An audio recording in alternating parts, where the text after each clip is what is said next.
Hello everyone. Yeah, this video is going to be short. So the month of April is a very important month to us. It's a time when we lost our uncle, my mom's half brother. Okay, so um I have talked about my uncle in other videos here where I'm talking about the time when I moved to the first time I moved to the city when I was 12 years old. My stepfather took me to my uncle. That was the first thing he did. He took me to my uncle's workplace. He used to work as a pharmacist then.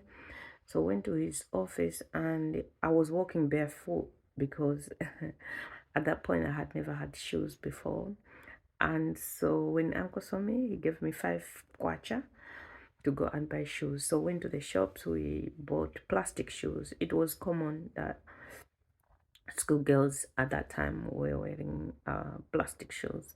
So it felt strange at the same time. I was so excited to have my first shoes and to be able to go to school walking in shoes, which I didn't have any experience at the time. But there are so many things that he also did for me personally. So even that time when I came to the city, um, he took me to his house at some point. So I lived with him a little bit. At that time, he was not married yet. And yeah, I remember him teaching me how to cook on the stove and all of that. But yeah, yes. So further down, there's a time when I was getting selected to secondary school. He actually took us to a tailoring shop, me and my sister, to have suits, skirts and jackets. And yeah, he said, because now you're going to secondary school, you need to look different. Yeah, so it was really nice to have new clothes from, real fabric from a tailoring shop. And I remember I kept that suit for a very long time, very, very long time. I don't know how I lost it because it wasn't like torn or anything, but because later in life I moved around a lot, so I lost everything that I had. But anyway, yeah, so that was another moment. And later on, especially why I want to talk about this, when I got pregnant, and I say in my videos that I was beaten a lot by my brother, and this my finger was broken in the process. So the finger started like rotting because I didn't give it any care because I didn't have the capacity to. So eventually I ended up at his house because I didn't have anywhere to live. So I went to his house and he received me. He looked after my finger. He was washing it himself literally with maybe warm salty water, and he brought medication, being a pharmacist. So he really supported me to get that wound healed. But yeah, and because in our culture, when someone gets pregnant, the expectation is that you have to go and live with the man that impregnated you. So he also pushed me to the age of saying I should go and um, show him who the father of who made me pregnant. So because I wasn't in the capacity to say anything because I didn't have anything to say, I kept just walking around the city all over the place and him following him. So he got angry at some point and he beat me, and he really beat me so well. There is a video where I talk about the beating. I'll put them at the end, I'll put them in here. But that is also beside the point.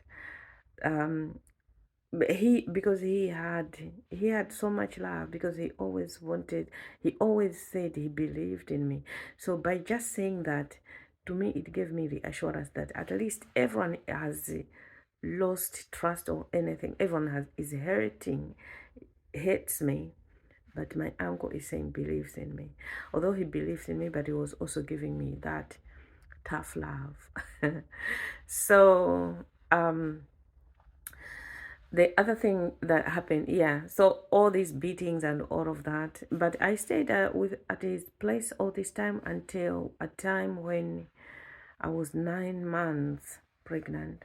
That's when I moved from his house to go to my mom's place, because at my uncle's house, my auntie, his wife, was also going to work, which meant during the day I was alone with maybe house girl and their children, so nobody knew much.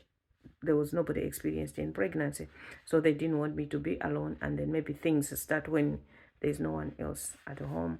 So that at the very end of the pregnancy, I was accepted to go back to my mother, because that was also the place where my grandfather, my stepfather did not want me, so I didn't go.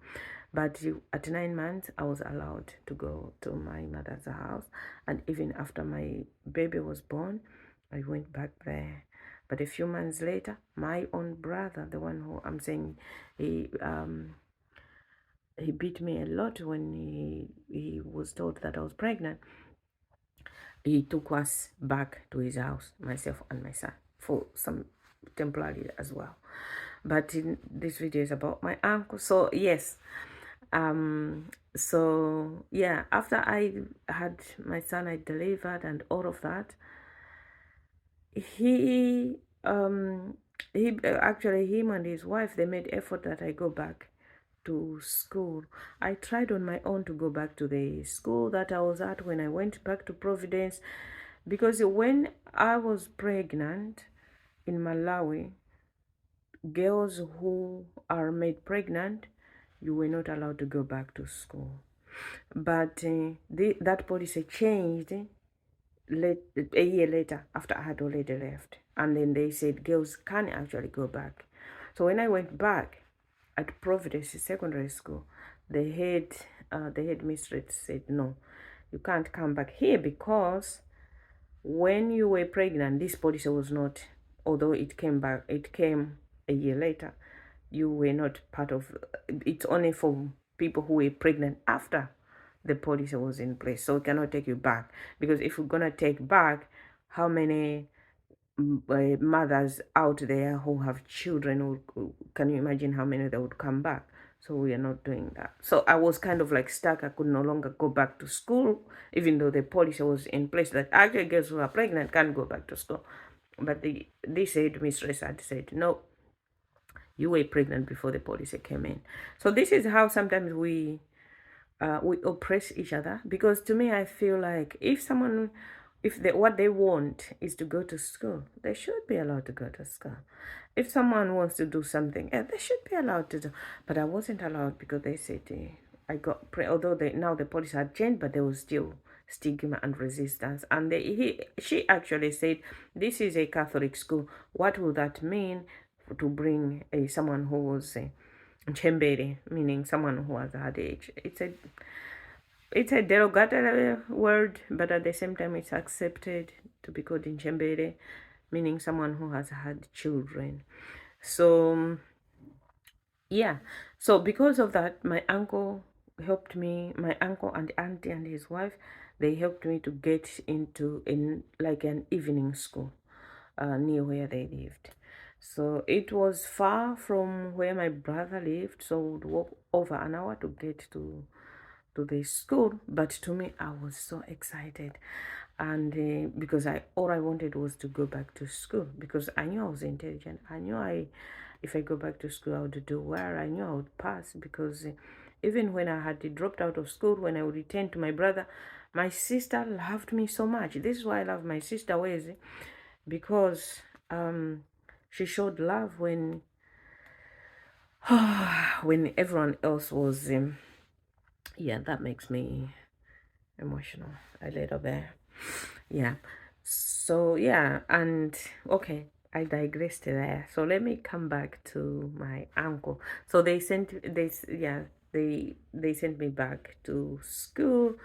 It was hard to find things like uniforms and all of that, but somehow I managed to find a brown skirt and a white top so that I could still wear uniforms. And yeah, so even when I was graduating in university, um he bought me a suit. He bought, even when I was graduating, after I finished my secondary school, he bought me shoes. My uncle was very supportive. If I asked for anything, it would be quiet. But then that thing, I will see my auntie giving me that thing that I had asked. I was more open with my uncle than I was with my auntie. Like I'm saying, my uncle was very friendly. Let me just wipe my tears. Okay, so yes. And when I went back to school, because now it was school that they would need school fees and the books and things like that. My uncle did everything for me. That was really, really supportive of him. And at some point, because I didn't have the actual best way to live, really, so I was rotating in from one place to another one. The other time I lived in Ndilande, where the school was in Jimwankunda. This is unimaginable. It's not a distance that anyone can walk in a single day. It was hard. Sometimes I would attend school one day a week, depending if I have the coins to pay for buses to get there. It was a long distance. You couldn't walk, and I couldn't go every day. So it depended on where I was, and I was so determined, and I was studying using a candle because we didn't have electricity where I lived, especially at my brother's house, at my mom's house. They didn't have electricity. So when I'm there, it was a candle, but every night I would sit around that candle because during the day, usually it would be noisy, but also you're busy working and all of that, and you're waiting when a baby is sleeping or something like that. But yeah, so my uncle did a lot at the time when I didn't have anybody, but he trusted me. To me, that meant everything because probably that was the only thing why I survived what I was going through. Because he took me in his house, him and his wife. Like I said, the life wasn't as rosy as you would imagine, because there is already a tone that everyone has already rejected you. So who are you? That type of thing. But at the same time, my uncle was someone who was so loving.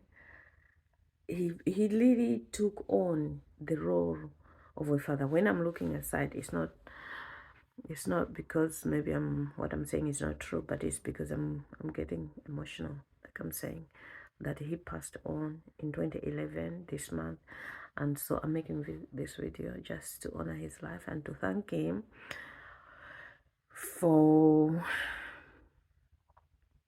saving my life, getting me to where I am today. I know without him, I would not have been here making these videos and telling this story. But because he stood in the gap, he held my hand.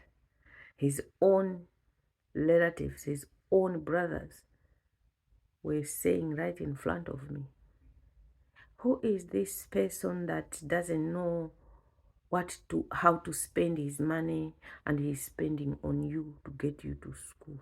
You know, that type of thing, to incite anger in him so that he could stop. But he never listened. And these things were said right in front of me, right in front of him. But he was not moved at all because he believed in me. He said, I believe in you. Your head is made of plastic bags, but I believe in you. So that for me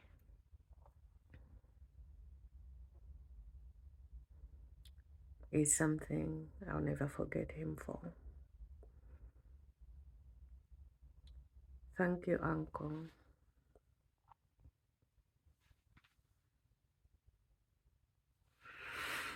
Okay. Yeah. So maybe this video should end here.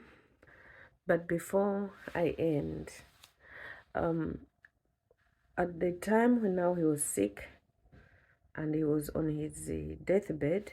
I was in Norway at the time.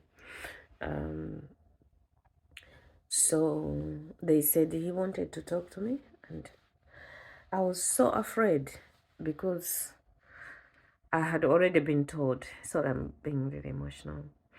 I had already been told that his condition, his situation is not improving. He had an accident, a car accident, and he was really um, bad. He had broken ribs and things like that. So since that accident, he really didn't recover properly. He had issues, and yeah. So that time I was already told that your uncle is not well.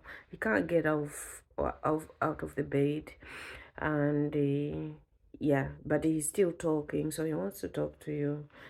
And I was also told in advance to say, please just be strong when you're talking to him. And yes, I was holding my tears, but he still